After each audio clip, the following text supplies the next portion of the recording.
We were sitting around the campfire back when I was around 14, 15 years old. We were in the woods behind my house. It was about a 5-minute walk. My friend Mike told me of a story that his grandfather had told him about these little creatures called the Mintoz. These little Mintoz were about a millimeter tall. They could stand upright like human beings, and they would get into your ears when you fell asleep, and they would make you do unspeakable things, maybe even kill somebody. I stopped him right in his tracks and said, "Look, let's tell a different story. This is kind of making me uncomfortable." Mike insisted to tell the story. Moving ahead later on that night, it was around midnight. I told everybody I'm going to bed, so some of my friends were already asleep anyways. We could usually stay up all night, but it was a pretty long day that day. So I think I woke up at around 1 o'clock or so that morning because I had to pee really bad. My head was pounding. It was killing me so bad. I put my boots on and I started to unzip my tent, and I just peeked my head out just to see that the fire was just about out. I could see that every tent that was surrounding me, the doors were unzipped completely and open. Everybody was sharing a tent. So I was the only one by myself. I was just walking around the camp area and looking in each tent. Everybody was gone. I don't know where they went. Maybe they're at my house. Well, my head's killing me anyway, so I'm going to go ahead and walk towards the house. And our back porch has got one of those motion sensor lights that comes on when you're about 30 feet away. So it cut on as I'm walking towards the back porch.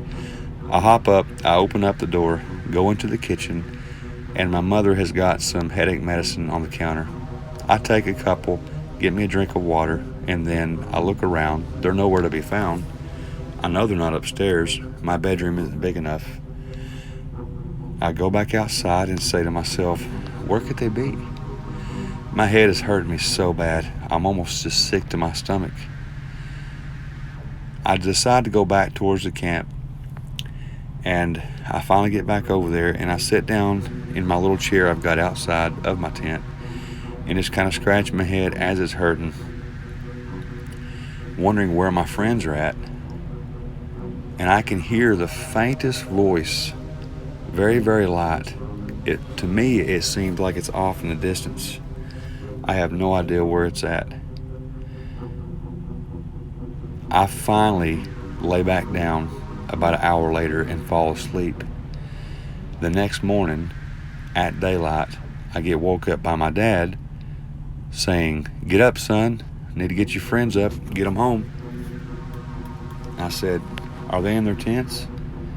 He looks and he says, "No, all their tents are open. Where they at?" And I said, "I got up about 1 o'clock this morning with a bad headache and I had to pee and was looking and nobody was around." He said, "Well, where could they have went?" And I told him, "I do not know. I have no clue." We start walking around because it's daylight. We can't see anything. We don't hear anything. By then, my mother is down there, and she's just to check on us, and Dad tells her what's going on, and she starts to panic. She said, "We need to call the police right now." So she goes to the house, and she grabs her cell phone, and she comes back, and she calls 911 and explains exactly what is going on in this instance. And they said they'll be over there in just a few minutes, and they were literally there within about 5 minutes. 2 police cars pull up.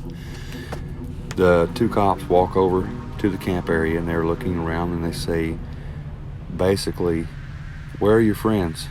And I tell them, "I do not know." My head is still hurting me at this point. I've got to sit down. It's hurting me so bad. At this time, one cop says, "Do you smell something?" And my dad says, "Yeah, I've smelled it since I've been in this area. It kind of smells like something dead, don't it?" And the cop says, "Yeah, but it smells kind of like, when you kill a deer or something, when you first kill it, you can smell that.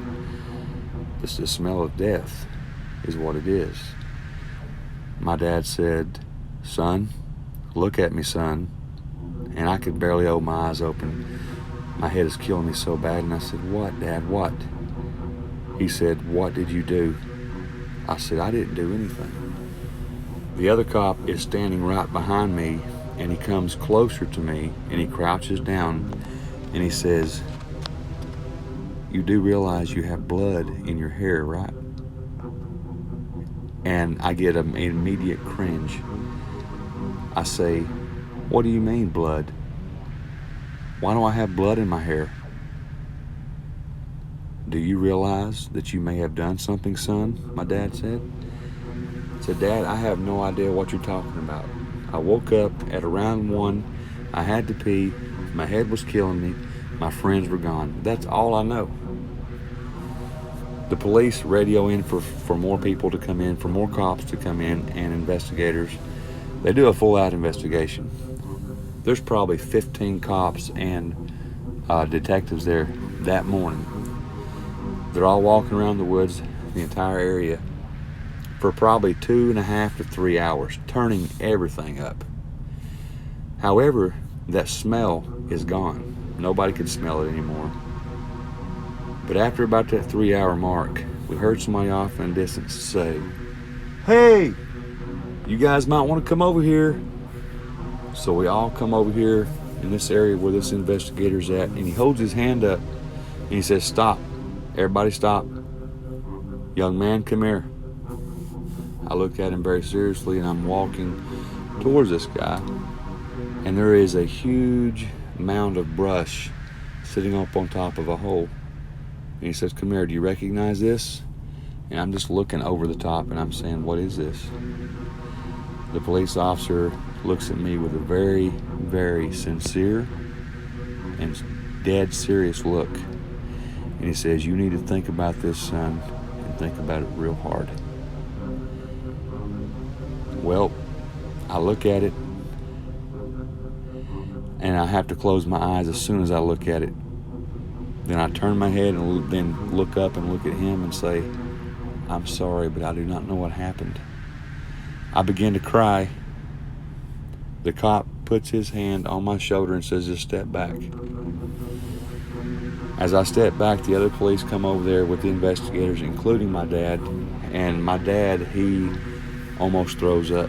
He walks away. He walks a good 100 yards away, and I can hear him scream and shout off in the distance. And another police officer takes me by the hand and says, "You need to come over here with me. I need to talk to you." As he's talking to me over there, way off back in the woods, we can hear the cops and investigators who were there left talking about whatever. And one of them yells again for us to come back. And as we come back, my dad says, "What exactly did I just see?" The investigator said, "I counted, and there's 9 skulls in here. But it's like the rest of the bones have been decomposed into some type of sludge liquid. And it smells just like that they had just died. What on earth has happened?" Dad looks at me and he says, "You're fixing to have to go with them. Are you prepared?" I said, "I guess I'm going to have to be, Dad."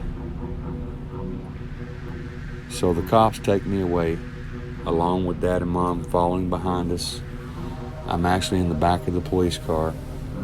As we get to the police station, I don't know what to expect. However, we go into the interrogation room for a good 4-5 hours. It's probably already about, I don't know what time, but it's already dark outside. By the time they're done talking with me, I heard them talking over with my mother and father outside the door, how they're going to have to send me to a place that are for troubled teenage kids. And I'm going to have to be under trial at some point to be tried as an adult. They know that I did it. All they have to do is get the sample of blood off the back of my head. While I'm listening to this, I can hear a very, very faint whisper once again. But this time it's like it's coming from my ear. All of a sudden, from both ears, I can feel things coming out of my ears on both sides and crawling down my neck, onto my shoulder, and coming down onto my chest.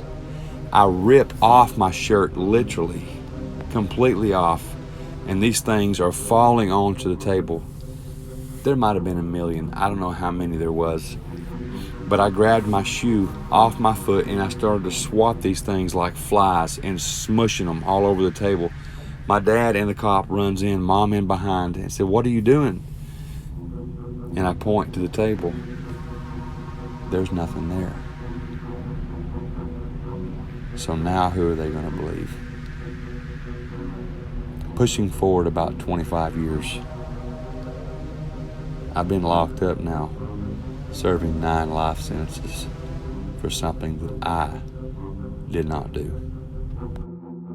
To this day, I still believe that I was having a dream because I miss my friends so bad.